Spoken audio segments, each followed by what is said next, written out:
Okay, this is going to be part 2 of the texture series for my 6th and 7th graders. If you have not watched part 1, please go back and do that first, or else this video is not going to make a whole lot of sense. So from the first video, you already know that there are two types of textures. Real texture, which is the kinds of textures that we can sense through touch. So if I look at something in real life and I see it looks bumpy and I touch it and it feels bumpy, that's a real texture. There's also implied textures, which are the textures you create in 2 dimension.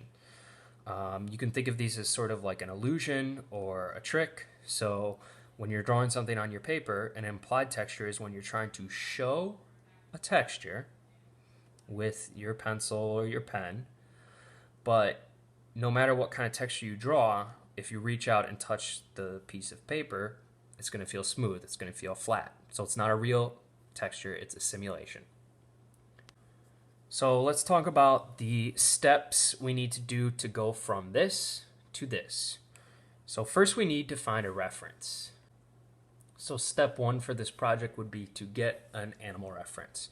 So that animal has a real texture on its body. Whatever is covering its body, whether it's fur or wrinkly skin or scales, is a real texture. If you could walk up and touch that animal, you would feel the texture of its body covering. In the Google form that I gave you guys this week, there's a section at the end for you to submit a reference of the animal you want. And I got a lot of good references, and I got some that maybe are not so good. So really quickly, I'm going to talk about some of the things that you want to avoid when you're looking for a reference. And the number one thing that people submitted that is going to give them a rough time if they use that as the reference is an image that's too small. So try to find the biggest image you can, because the more detail you can see, the easier it is to draw the details of the texture on that animal. A few people also sent me references that were drawings or paintings, and I want you to look for a photograph, not a drawing or a painting, okay? Because a photograph is going to have way more detail for you to look at. Since you're already creating a drawing, I think it's better for us to start with a photo rather than look at someone else's drawing.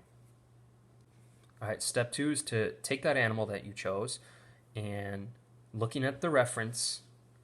This is still an observational drawing, so at every step of this drawing, you're going to be looking at your reference, and you're going to go ahead and draw the animal's contour. And contour is just another word for outline. So we don't care about what's going on inside the animal.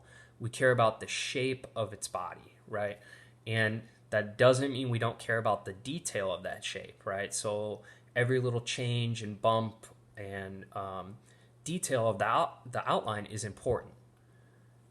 And then step 3 is to take that outline or that contour and texture it. And this depends on what kind of animal you picked.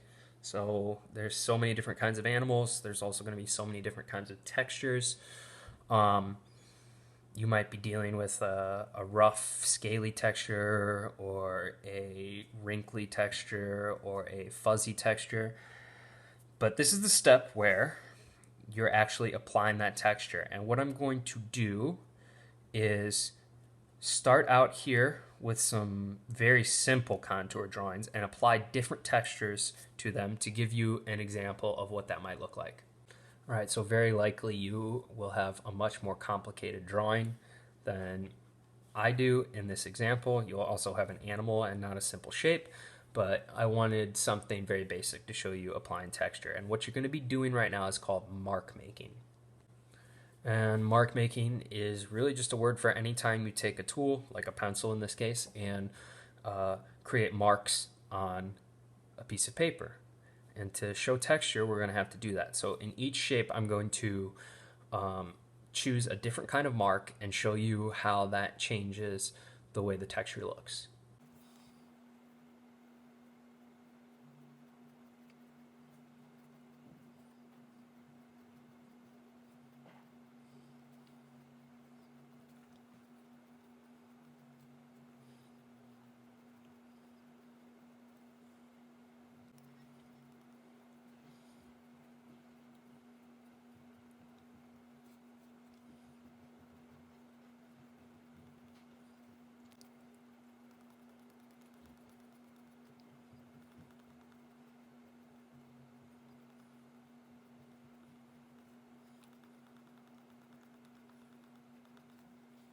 So here is kind of a fuzzy texture, and the mark I used for that was a short line.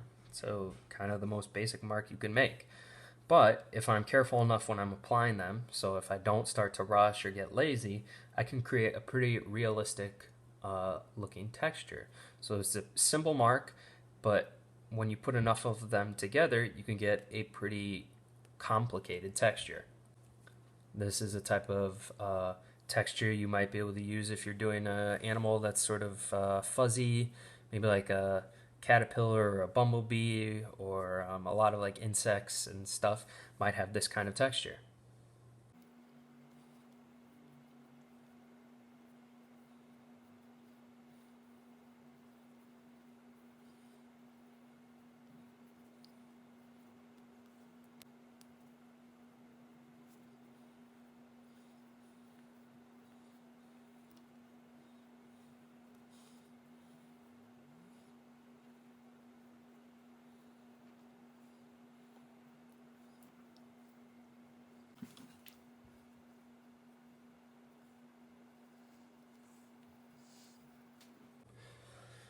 And so in this example, I am still using a very simple mark, in this case, a line, but I'm using sort of a wavy or a wiggly line, okay?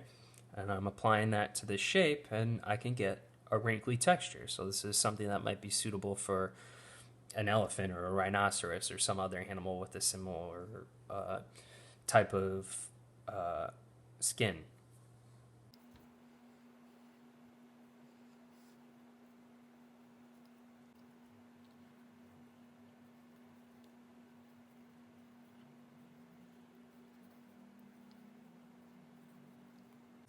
Okay, and in this final example, what I did was instead of taking a line, I took a simple shape. So I just took kind of like a wiggly oval and used different sizes of that oval to create like a scaly texture. So if you're doing some kind of reptile, like a lizard or a snake or something, this might be a texture that you end up using.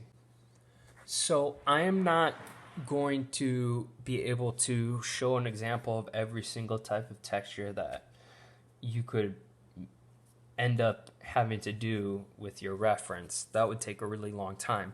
With these three textures, what I wanted to show you is how you could take a really simple, kind of boring drawing, in this case, these really simple, boring geometric shapes, and make them look really interesting by applying texture. There is a catch. So, as interesting as texture is to look at, and it can really add a lot of cool detail to your picture, it also takes some time to apply to that contour line drawing you have. So, the one thing that can kind of ruin your texture is if you rush it. I hope you notice that it takes some time to do this without making it look sloppy and sort of boring. So you will probably get tired of adding texture to whatever contour line you end up with. And when that happens, it's probably a good idea to take a break and come back and do it in small little pieces, because doing that is way better than getting tired and lazy and kind of making a sloppy texture that doesn't really look very convincing.